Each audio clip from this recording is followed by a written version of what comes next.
In the last 18 months, Victoria's gambling regulator has approved 38 out of 39 requests from pubs and clubs to increase the number of poker machines.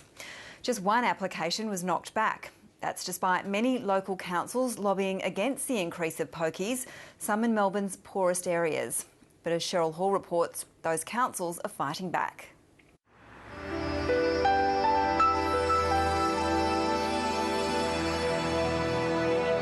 The city of Monash is the latest council to lose a fight with the gambling industry. We weren't surprised because of the last 39 cases that have been heard by the Commission, only one has been ruled in favour of the community. So we knew that the odds were stacked against us. The Lunico Hotel in Clayton has won the right to add another 7 poker machines to its existing bank of 28.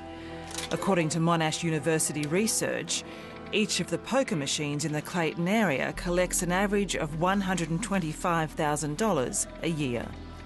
And that's why there's so many of them in areas like this. More than half our residents earn less than $400 a week, and we believe that our community can no longer continue to afford to pay for the destructive impacts that problem gambling has in our community. Anglicare's Dixon House sees plenty of disadvantage at its free Wednesday lunch in Clayton. Other church groups and charities are also seeing the impact of poker machines. We only get to see the tip of the iceberg. We don't hand out money, but we would accompany them to the supermarket and grab them what they want. And we've got to be very careful even with that, because sometimes the food gets traded in for cash. The statistics are dramatic.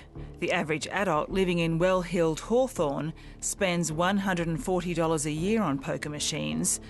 In low-income Clayton, the average spend per adult is $1,100 a year. It's that mentality of winning the big one. If you are already vulnerable and you got a few dollars in your pocket, it can't do anything significant for you. And the only way out, and I guess the hope they pin on, is that this couple of dollars might return to them, a couple of $1,000s. Melbourne's most disadvantaged suburb, according to ABS figures, is Braybrook in the west. It also has the biggest pokies gamblers. The Victorian Commission for Gambling and Liquor Regulation figures show that just 2 venues in Braybrook collect more than $16 million a year in poker machine losses. That's a loss of more than $3,000 per adult. What we find in Australia is that we have very dangerous machines where you can lose up to $1,200 an hour, located in suburban social space in large numbers. You're making that area even more disadvantaged and almost certainly transmitting poverty intergenerationally. It's out of control. This is wrong. Where is our government? This is very serious because Australia has the greatest number of problem gamblers in the world. Why? Because the crack cocaine of gambling is pokies.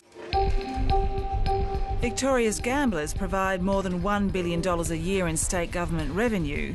That's 12% of all the money the government raises in direct taxes. Around the world, this just shocks people. I'd say to the Minister, Michael O'Brien, that when you were in opposition, you had some principled stands. All parties do. Once you're captured by Treasury, you suddenly are being told that there's no other way to fix this revenue hole. The state government says it has put a cap on the number of poker machines in vulnerable areas and will introduce voluntary pre-commitment. It blames the former Brumby government for issuing 27,500 gaming licences. Given that the former Labor government issued legally binding 10-year entitlements to particular venues, that really does restrict the ability of any subsequent government to rip up a legally binding agreement. We just can't do that. The minister says councils have legal avenues and one is the Gambling Commission. Certainly the quality of council submissions to these bodies can be patchy at best. Councils actually need to make sure they do their homework so that they can present the best possible argument to the regulators. The Commission approved Lunico's application largely on the grounds that the extra machines would allow the hotel to finance renovations, which would be of benefit to the area. The City of Monash wants the community benefit test strengthened. Yesterday, it was supported by other councils at the Municipal Association of Victoria's State Council, which urged the Gambling Commission to make gambling operators contribute more to the community and examine the impact of their business. It's almost as though those who want to operate gambling machines have that as a right, and the councils are starting from well behind the eight ball.